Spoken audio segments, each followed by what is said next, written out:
Hello students, today I am going to start a new chapter, Kinetic Theory of Gases.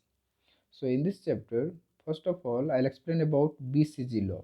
BCG law means Boyle's law, Charles law and Gay-Lussac laws. And after that, I'll explain behavior of gases. So first of all, Boyle's law.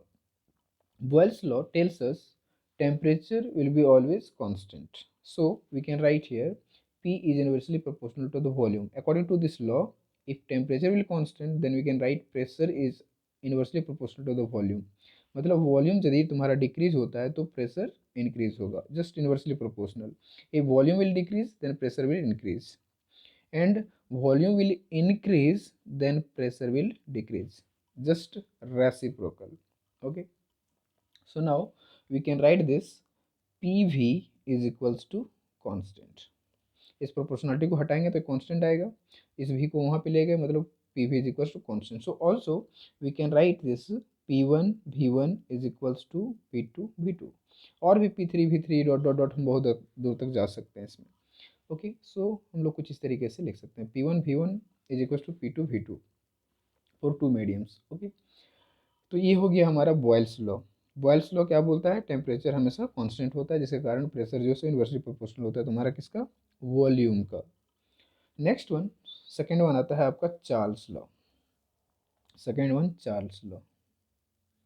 Charles law, इसमें अब क्या constant है इस चीज़ को देखना पड़ेगा, क्योंकि देखो टेम्परेचर फर्स्ट में हमारा बॉयल्स बॉयल्स बोला कि जो है टेम्परेचर हमेशा कांस्टेंट होता है, तो चार्ल्स में क्या कांस्टेंट होना चाहिए? तो चार्ल्स बोलता है कि प्रेशर जो है सो कांस्टेंट होगा. मतलब एक बार टेम्परेचर कांस्टेंट करके देखा तो कुछ ये रिलेशन पाया कौन? बॉयल्स. जब चार्ल्स चार्ल्स ने अब क्या किया कि प्रेशर को कांस्टेंट करके देखा, प्रेशर को फिक्स करके देखा, तो उसको रिलेशन मिला volume is directly proportional to temperature. Actually हम यहाँ पे थर्मोडायनेमिक का कंसेप्ट दे रहे हैं आपको, थर्मोडायनेमिक्स का.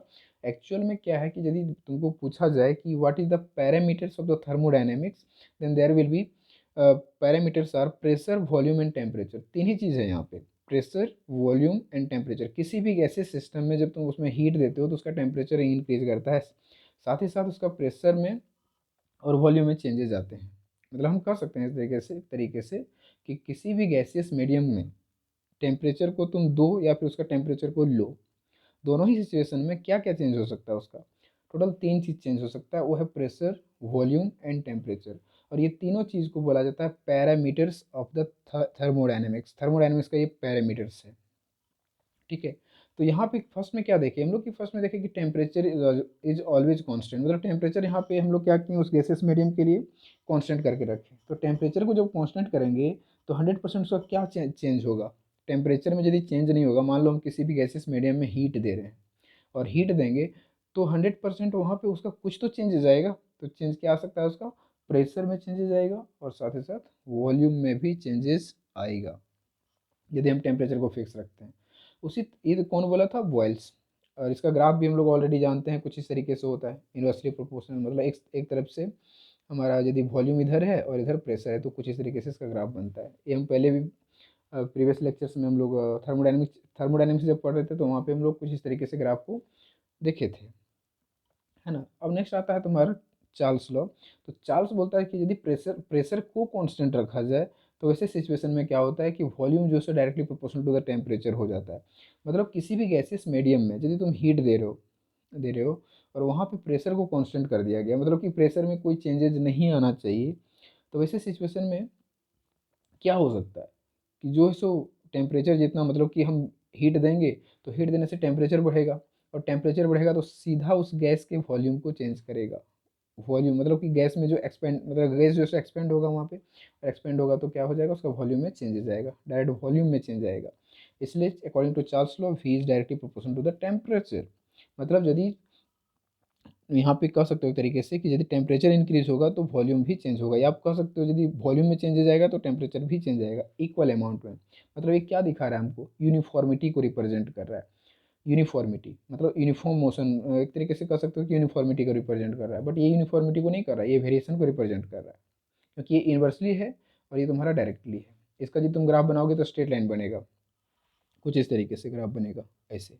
मतलब एक तरफ तुम टेम्परेचर ले लो और एक तरफ क्या ले लो? वॉल्यूम. तो कुछ इस तरीके से ग्राफ बनेगा. ठीक है, तो कुछ ये हो गया तुम्हारा। अब यहाँ पे तुम इसको और यदि एक्सपेंड करना चाहो तो कुछ इस तरीके से लिख सकते हो, v is equal to constant into temperature. So we can write once again v by T is equal to constant, मतलब टी को नीचे ले आए इधर क्रॉस मल्टीप्लिकेशन से। और यदि दो मीडियम रहा तो ऐसे लिख सकते हैं v1/T1 is equal to v2/T2, मतलब दो गैस रहा और दोनों का कुछ इस तरीके से टेम्परेचर डिफरेंट डिफरेंट रहा, तो ऐसे सिचुएशन में लोग कंपैरिजन करके निकाल सकते हैं। मान लो तुमको बोला जाए कि एक गैस है जिसका वॉल्यूम इतना है, टेम्परेचर इतना है v1T1, और एक दूसरा गैस है जिसका वॉल्यूम v2 है और T2 है। अब तुमको क्या है कि इसका वॉल्यूम दे दिया, इसका टेम्परेचर दे दिया, उसका वॉल्यूम दे दिया, इसका टेम्परेचर कैलकुलेट करने के लिए बोला है अगला गैस का। तो ये चीज़ एब्सेंट करेगा तो इसको निकाल लेगा इजीली। यदि दो चीज़ तीन चीज़ पता है इसमें तो चौथा तो निकल जाएगा ना। तो कुछ इस तरीके से हम लोग कैलकुलेट करते हैं न्यूमेरिकल। तो ये हो गया अपना चार्ल्स लॉ। ठीक है, नेक्स्ट वन जो लास्ट इसमें है थर्ड वन, तो थर्ड वन जो है वो आपका है गेल-लुसेक लॉ। तो गेल-लुसेक लॉ क्या बोलता है उसको देख लो। अब तीसरा चीज़ बचा ना, दो चीज़ तो हम लोग कांस्टेंट कर चुके हैं। क्या क्या कांस्टेंट कर चुके हैं हम लोग? टेम्परेचर को कांस्टेंट कर चुके हैं, प्रेशर को भी कांस्टेंट कर चुके हैं। तो अब बचता तीसरा क्या है? वॉल्यूम बचता है। तो वॉल्यूम को कांस्टेंट करके देखते हैं क्या इफेक्ट आता है इक्वेशन में। थर्ड वन जो हमारा गेल-लुसेक लॉ है, साइंटिस्ट गेल-लुसेक, कुछ इस तरीके से लिखा जाता है गेल-लुसेक लॉ। इसका ये बोल रहा है कि यहाँ पे वॉल्यूम जो है सो ऑलवेज कांस्टेंट होगा। यदि ये वॉल्यूम को कांस्टेंट किया तो ऐसे सिचुएशन में आप देख सकते हो कि क्या हो सकता है। यहाँ पे यदि वॉल्यूम कांस्टेंट करेंगे तो प्रेशर जो है ना वो डायरेक्टली प्रोपोर्शनल तुम्हारा हो जाएगा टेम्परेचर का। मतलब प्रेशर यदि वहाँ पे चेंज होगा तो उसके टेम्परेचर में भी चेंजेस आएगा। If pressure will change, then temperature will also change. But this is in uniform. This is in uniform. Uniform मतलब कुछ इस तरीके से स्ट्रेट लाइन ये भी बनाएगा। यदि हम एक साइड टेम्परेचर को ले लें, एक साइड प्रेशर को ले लें, तो ये यूनिफॉर्मिटी को रिप्रेजेंट कर रहा है। यूनिफॉर्मिटी को रिप्रेजेंट कर रहा है, मतलब जितना ज़्यादा प्रेशर बढ़ेगा उतना ही अमाउंट में टेम्परेचर भी हमारा बढ़ेगा, इक्वल अमाउंट में दोनों बढ़ेगा। इसका मतलब होता है यूनिफॉर्मिटी। तो उसी तरीके से यदि इसको भी कैलकुलेट किया जाए तो यहाँ पे हो जाएगा तुम्हारा P is equals to constant into temperature. So we can write P by T is equals to constant. So this one will be P1/T1 is equals to P2 divide by T2। This one P1/T1 is equals to P2 divide by T2। तो ये हमारा कुछ तीन laws है, Boyle's law, Charles law and Gay Lussac law. इस equation को use करके हम लोग आइडियल गैस इक्वेशन को लाते हैं। आइडियल गैस इक्वेशन जो है तुम्हारा होता है P V is equals to N R T. P V is equals to N R T जो हम लोग ऑलरेडी जानते हैं, P V is equals to N R T. Okay, but ideal gas equation का कुछ टर्म्स हैं। यदि आपको थर्मोडायनेमिक्स को बहुत अच्छा से जानना है, थर्मोडायनेमिक्स के न्यूमेरिकल्स को सॉल्व करना है, तो इसमें कुछ कंडीशंस को जानना पड़ेगा आपको। क्योंकि देखो दो चीज़ होता है, एक होता है एस टी पी और एक होता है N T P. S T P मतलब standard temperature pressure, next one होता है एन टी पी मतलब नॉर्मल टेम्परेचर एंड प्रेशर। तो सबसे पहले हम लोग आइडियल गैस इक्वेशन का कुछ टर्म को देखते हैं, सम स्पेशल मतलब स्पेशल टर्म्स को देखते हैं। तो आइडियल गैस इक्वेशन सबसे पहले यहाँ पे हम लोग हेडिंग डालेंगे ideal gas equation. Ideal gas equation, और इसका हमको क्या देखना है? Some special terms. Some special terms जो न्यूमेरिकल में आपको काम आएगा ये सम स्पेशल टर्म्स। अभी टर्म्स से हम सबसे पहले एक ही चीज़ आपको बता दूं जो यहाँ पे इंपॉर्टेंट है हम लोग के लिए फिलहाल, वो है S T P. N T P होता तो क्या है? नॉर्मल टेम्परेचर प्रेशर है, तो उससे कोई फर्क नहीं पड़ता, नॉर्मल टेम्परेचर प्रेशर हम लोग डाल देंगे। बट एस टी पी जो है वो है स्टैंडर्ड टेम्परेचर प्रेशर। तो स्टैंडर्ड टेम्परेचर प्रेशर यदि तुमको इसको लिखना है डिटेल में, तो यहाँ पे लिखना standard, this one standard, this one temperature and this is the pressure. मतलब स्टैंडर्ड टेम्परेचर प्रेशर यदि वैसा सिचुएशन हो तो आपको कोई फिक्स वैल्यू लेना होता है। वो फिक्स वैल्यू क्या है उस चीज़ को समझो। ऐसे सिचुएशन में आपको यहाँ पे प्रेशर जो लेना होगा इन एस टी पी यदि देखा जाए, तो यहाँ पे जो आप प्रेशर लोगे उस समय वो प्रेशर जो है सो 1 एटमॉस्फेरिक के बराबर होना चाहिए, 1 एटमॉस्फेरिक प्रेशर के बराबर होना चाहिए। ठीक है, नेक्स्ट वन वॉल्यूम कितना होना चाहिए? तो वॉल्यूम होना चाहिए आपका 24.4 लीटर, इतना वॉल्यूम होना चाहिए। ये फिक्स है, ये आपको रिमेंबर ही रखना पड़ेगा कि यदि एस टी पी होगा स्टैंडर्ड टेम्परेचर प्रेशर, तो उसमें ये स्टैंडर्ड वैल्यूज हैं। स्टैंडर्ड वैल्यूज प्रेशर कितना होना चाहिए? 1 एटमॉस्फेरिक प्रेशर। एटमॉस्फेरिक प्रेशर जितना होता है वो तुम्हारा ही प्रेशर होगा। वी वॉल्यूम कितना होना चाहिए? 24.4 लीटर।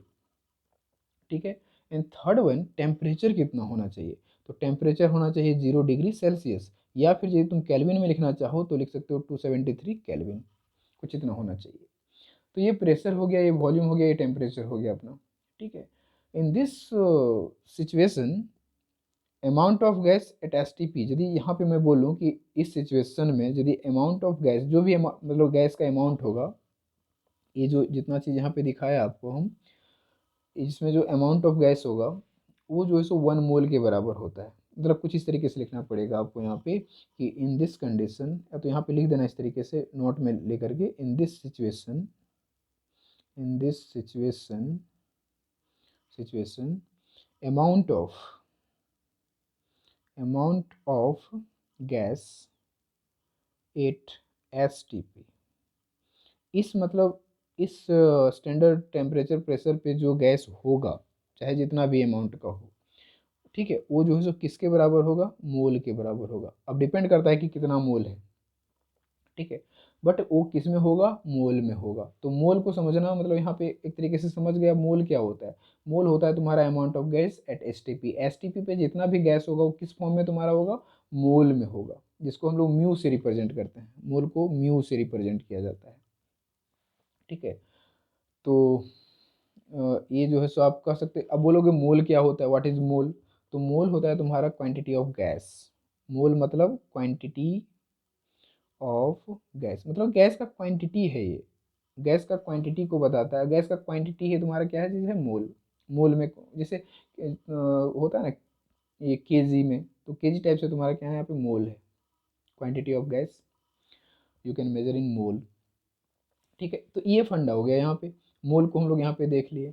अब नेक्स्ट है कि यदि number of molecules in 1 mole of gas हमको कैलकुलेट करना हो, 1 मोल मतलब सिंगल 1 मोल के लिए यदि हमको यहाँ पे क्वांटिटी को कैलकुलेट करना हो, तो यहाँ पे कुछ इस तरीके से लिखेंगे। देखो मैं यहाँ पे लिख सकता हूँ number of molecules, number of molecules in 1 mole, in 1 mole of gas, ये किसके बराबर होता है, तो ये होता है तुम्हारा is equals to Avogadro number. एक केमिस्ट्री में आप लोग पढ़े होंगे एवोगाड्रो नंबर, यहाँ पे एवोगाड्रो नंबर होता है, ठीक है, इसके बराबर। और एवोगाड्रो नंबर फिक्स है, आपको रिमेंबर रखना चाहिए। एन से रिप्रेजेंट किया जाता है एवोगाड्रो नंबर को, एन और बेस में लिखा जाता है ए, मतलब N for number, A for Avogadro. तो Avogadro number is equals to, इसका जो फिक्स वैल्यू है वो मैं यहाँ पे लिख देता हूँ। इसका वैल्यू होता है 6.023 इंटू 10⁻23 पर मोल, दिस वन। इतना क्वांटिटी में होता है, इतना मतलब तुम्हारा एवोगाड्रो नंबर है 6.023 इंटू 10⁻23। इस वैल्यू को आपको न्यूमेरिकली मतलब रिमेंबर रखना चाहिए, ठीक है। तो ये वैल्यू है तुम्हारा 1 एवोगाड्रो नंबर, ओके। तो ये हो गया। अब यदि इसका यदि मान लो कि यदि इस टाइप से कभी क्वेश्चन आ जाए कि मान लो हमारे पास ऑक्सीजन है या तो कोई गैस है, उसका जो है सो हम लोग नंबर ऑफ मोल, तो नंबर ऑफ मॉलिक्यूल्स कैसे कैलकुलेट करेंगे, नंबर ऑफ मॉलिक्यूल्स यदि कैलकुलेट करने के लिए वहाँ पे आ जाए तो कैसे करेंगे, या फिर मास मास नंबर कैलकुलेट करने के लिए आ जाए, या फिर एटॉमिक मास नंबर कैलकुलेट करने के लिए आ जाए, तो कैसे कैलकुलेट करेंगे। तो एक क्वेश्चन यहाँ पे बनता है। तो उसके लिए क्या करना है आपको, कि हम जान रहे हैं क्या चीज़, कि मोल जो है, मोल, मोल का फॉर्मूला निकालना है ना, तो मोल को एक्चुअल में म्यू से रिप्रेजेंट किया जाता है, म्यू से। तो ये म्यू जो है किसके बराबर होगा, मतलब हम जानते हैं कि मान लो ये नंबर ऑफ मोल्स है, नंबर ऑफ मोल एन से रिप्रेजेंट कर रहे हैं, तो नंबर ऑफ मोल पर एवोगाड्रो नंबर होगा। तो यहाँ फॉर्मूला ही उसका कुछ इस तरीके से हो जाएगा, नंबर ऑफ मोल पर एवोगाड्रो नंबर। तो ये जो अपना यहाँ पे है ना, सॉरी नंबर ऑफ मोल नहीं, number of molecules, N is the number of molecules, और ये है तुम्हारा एवोगाड्रो नंबर, एवोगाड्रो नंबर। मतलब एक मोल के लिए यदि तुम इन the form of number of molecules, यदि नंबर के मैप के फॉर्म में कैलकुलेट करना चाहते हो, तो ये फॉर्मूला को आपको अप्लाई करना पड़ेगा। मतलब mole is equals to number of molecules divided by Avogadro number. इसको एक एग्जांपल से समझाते हैं यहाँ पे आपको, कि यदि यहाँ पे मैं बोलूँ कि if mu is equals to 1, mu मतलब नंबर ऑफ मोल जो है सो तुम्हारे यहाँ पे जो मोल है वो कितना है, 1 के बराबर है, मतलब 1 मोल के बराबर है। तो यदि म्यू का वैल्यू 1 मोल है, मतलब यूनिट होता है ना मोल, तो 1 मोल के बराबर यदि है, तो ऐसी सिचुएशन में आपका जो यहाँ पे फॉर्मूला होगा, ये फॉर्मूला में हमको अप्लाई करना पड़ेगा, mu is equals to N divide by N A. तो ये म्यू का वैल्यू क्या हो गया 1, मतलब यहाँ पे लिख सकते हैं 1 is equals to N divide by N A. मतलब यहाँ से क्या आपको पता चल रहा है कि एन जो है, ये जो नंबर ऑफ मॉलिक्यूल्स है वो किसके बराबर हो गया, एवोगाड्रो नंबर के बराबर हो गया। मतलब number of molecules is equals to Avogadro number. एक कब होगा, जब ये नंबर ऑफ मोल 1 मोल का होगा, मतलब जब ये यूनिटी होगा। तो इसीलिए तो यहाँ पे हम लिख दिए कि number of molecules in 1 mole of gas is equals to Avogadro number. Avogadro number के बराबर होता है कब, जब ये 1 यूनिट का हो, 1 मोल के बराबर हो। यदि तुम्हारा ये मोल हो, मतलब जो गैस को हम लोग मोल में लेंगे उसका, मतलब मान लो कोई भी मटेरियल है, उसके हिसाब से यहाँ पे देखना पड़ेगा। तो ये चीज़ आ गया। उसी तरीके से यदि हम इन the form of mass calculate करना चाहें, ये तो हो गया नंबर के फॉर्म में, और वही चीज़ यदि मैं मास के फॉर्म में कैलकुलेट करना चाहूँ तो इसको, ये तो हो गया next. And in the form of, यदि हम यहाँ पे लिखूँ मोल, फिर से one second, mu is equals to, mass के फॉर्म में लिखोगे ना तो ये लिखना पड़ता है एम बाई एम जीरो। अब बोलोगे एम और एम नॉट क्या है, नीचे एम नॉट भी पढ़ा जाता है इसको, एम नॉट यहाँ पे जीरो दे दो कुछ इस तरीके से। तो इसको एक बार काट देता हूँ, ऐसे देखो एम बाई एम जीरो। इसका मतलब होता है ऊपर वाला जो तुमको दिख रहा है ना, वो है mass of gas. This is the mass of gas, मतलब जो भी गैस तुम ले रहे हो उसका मास है वो। और एम जीरो क्या है, तो ये है एटॉमिक मास। जैसे आप मान लो ऑक्सीजन को यूज कर रहे हो, ऑक्सीजन ऑक्सीजन है अपने पास गैस के फॉर्म में, तो उसका एटॉमिक मास जो होता है वो यहाँ पे पुट होगा। और ये mass of the gas, oxygen कितने अमाउंट में है उस चीज़ को यहाँ पे लिखेंगे। तो ये इसका जो रेशियो होगा, this one ratio gives us mole, कितना मोल है वो पता चल जाएगा यहाँ पे हम लोग को। ठीक है, तो कुछ इस तरीके से इसको कैलकुलेट किया जाता है। तो ये हो गया तुम्हारा तरीका।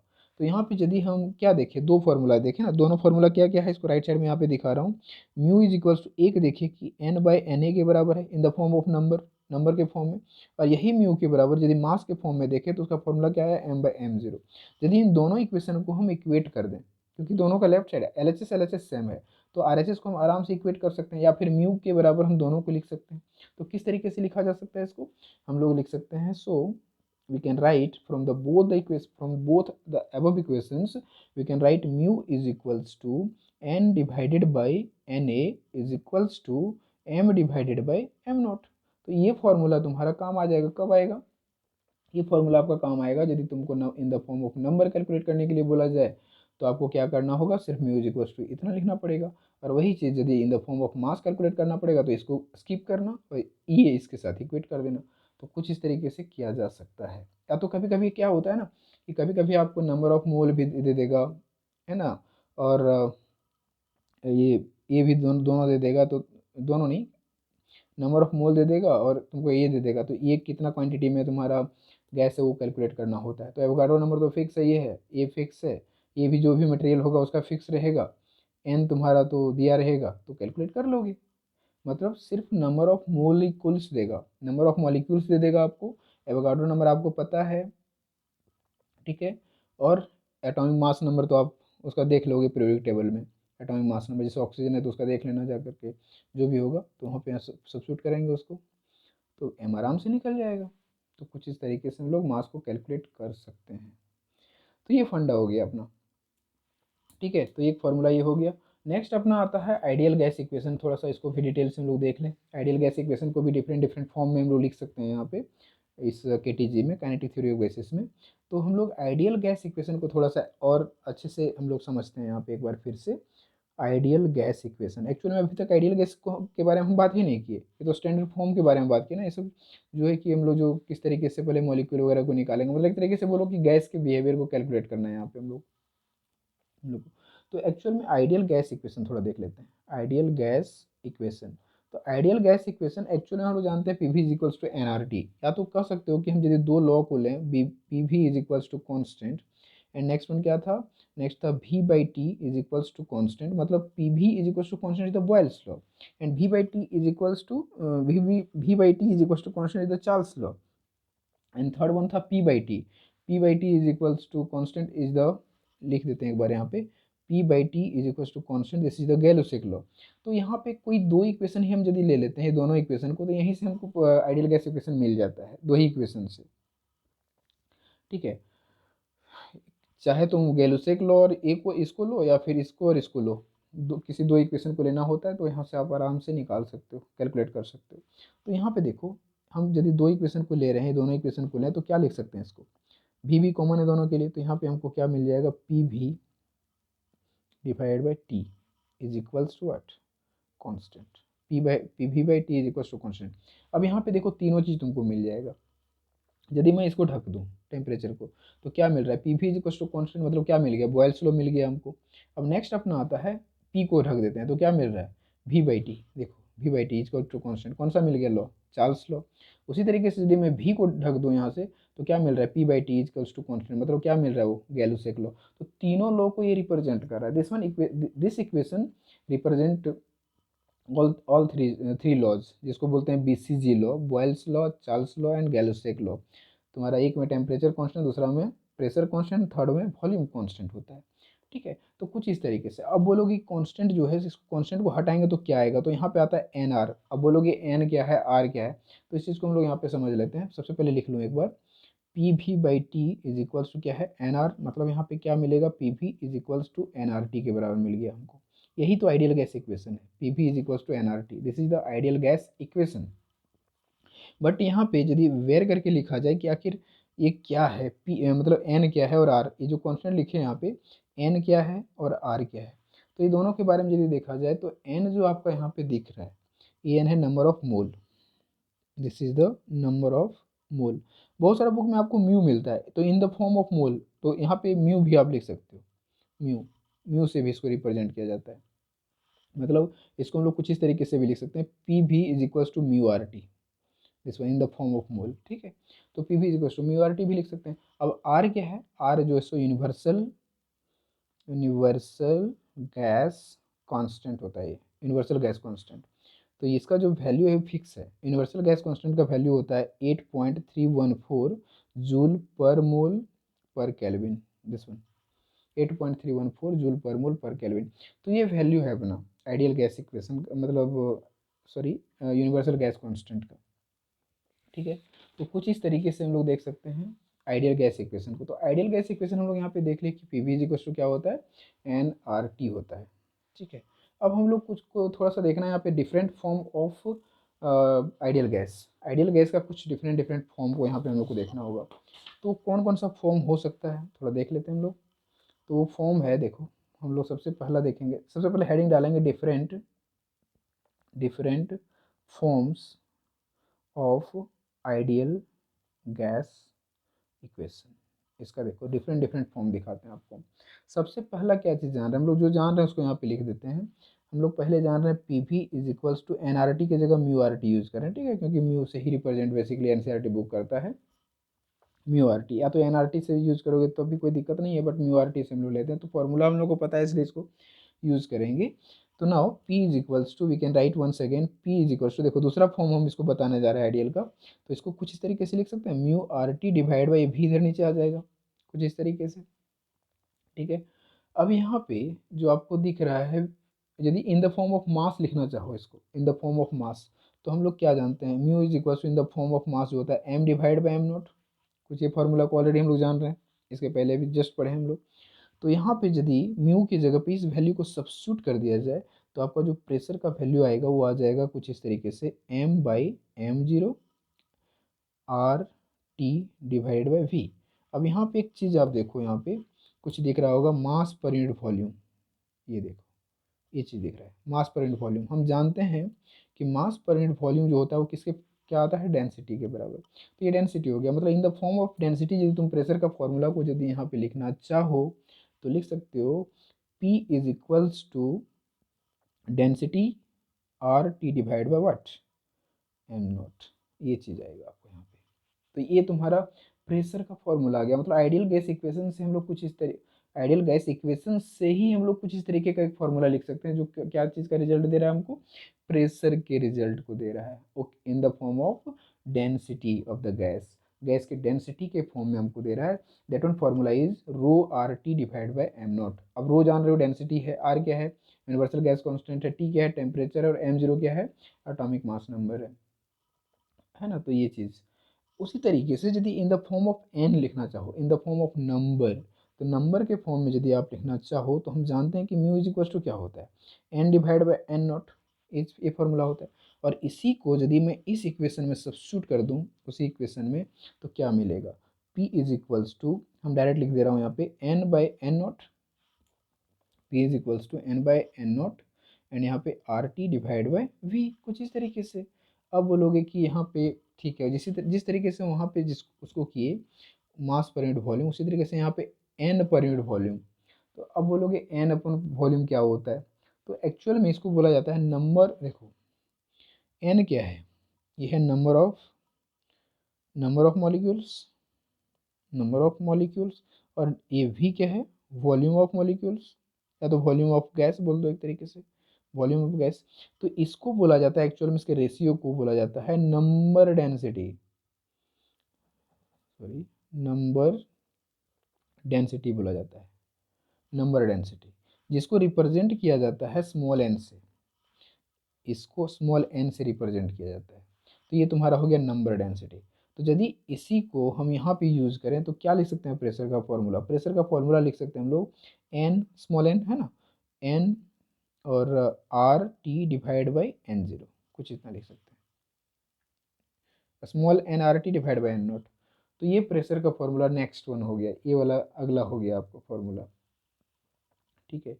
सॉरी एन नॉट नहीं होगा यहाँ पे, एन ए होता है ना, एवोगाड्रो नंबर, ये एवोगाड्रो नंबर है, ठीक है। तो ये P is equal to N R T divide by N A, एक ये फॉर्मूला मिल गया। अब इसी से एक और फॉर्मूला जनरेट यहाँ पे हो जाता है, ये देखो R divide by N A, दोनों कॉन्स्टेंट है, आर कॉन्स्टेंट और Avogadro number is also constant, मतलब R is the universal gas constant and N A is also a constant. So यहाँ पे जो है आपका ratio R divide by N A जो है, ये रेशियो जो है ना, ये बताता है आर बाई एन ए जो है, ये रेशियो जो है वो बोल्ट्जमैन कांस्टेंट को बताता है, Boltzmann BOLTZ, Boltzmann constant, Boltzmann constant पढ़ा जाता है एक्चुअल में। और इसको रिप्रेजेंट किया जाता है के से, और बेस में लगा दो बी, इस तरीके से इसको बोला जाता है बोल्ट्जमैन कांस्टेंट। तो यदि बोल्ट्जमैन कांस्टेंट के फॉर्म में हम प्रेशर के फॉर्मूला को यहाँ पे लिखना चाहें तो, और एक चीज़ सबसे पहले लिखने से पहले हम यहाँ पे इसका वैल्यू बता दूँ, इसका वैल्यू फिक्स होता है, इसका वैल्यू होता है 1.38 इंटू 10⁻⁻27 जूल पर मोल पर केल्विन, पर मोल पर केल्विन, कुछ इस तरीके से होता है, ठीक है। तो इस वैल्यू को यदि आर मतलब इसके जगह पे किसका वैल्यू है, ये के बी का है, मतलब बोल्ट्जमैन कांस्टेंट का, तो इस वैल्यू को हम यहाँ पे सब्स्टिट्यूट कर देंगे, तो यहाँ पे सब्स्टिट्यूट करेंगे तो प्रेशर का वैल्यू आ जाएगा P is equals to, N तो ऑलरेडी है हमारे पास तो एन लिख देंगे, आर बाई एन ए की जगह क्या हो गया के बी, तो यहाँ लिखेंगे के बी और क्या बचा टी। तो ये तुम्हारा प्रेशर का एक और फार्मूला मिल गया। तो यहाँ पे प्रेशर का टोटल 3 फार्मूलाज देखे हम लोग। First one formula in the form of density, next one formula in the form of number density, and third one formula in the form of Boltzmann constant. तो ये टोटल 3 फार्मूला है जो pressure का formula को बताता है तुम्हारा। और वो किससे हम लोग कैलकुलेट किए, आइडियल गैस इक्वेशन से किए। तो यहाँ पे मैं एक बार तीनों फार्मूला को लिख दे रहा हूँ, P is equals to, first one in the form of density rho R T divide by M naught, second one P is equals to N R T divided by Avogadro number, this one, and third one formula for pressure is N K B T, this one, मतलब n is the number density, K B is the Boltzmann constant and T is the temperature. तो ये 3 formula यहाँ पे आपको मिल गया इन the form, मतलब different different form के लिए प्रेशर का। और किससे हम लोग इसको डेवलप किए, ये आइडियल गैस इक्वेशन से हम लोग इसको लाए, ideal gas equation from ideal gas equation. तो आइडियल गैस इक्वेशन से ही तीनों डेरिवेशन को हम लोग प्रूव किए, और ये न्यूमेरिकल सॉल्व करने में आपको काम आएगा। डिपेंड करता है कि किस फॉर्म में आपको न्यूमेरिकल पूछा जा रहा है, उसके अकॉर्डिंग आपको फॉर्मूला को वहाँ पे लगाना और सॉल्व करना है। Okay, so this is all about the today class. So thank you for watching.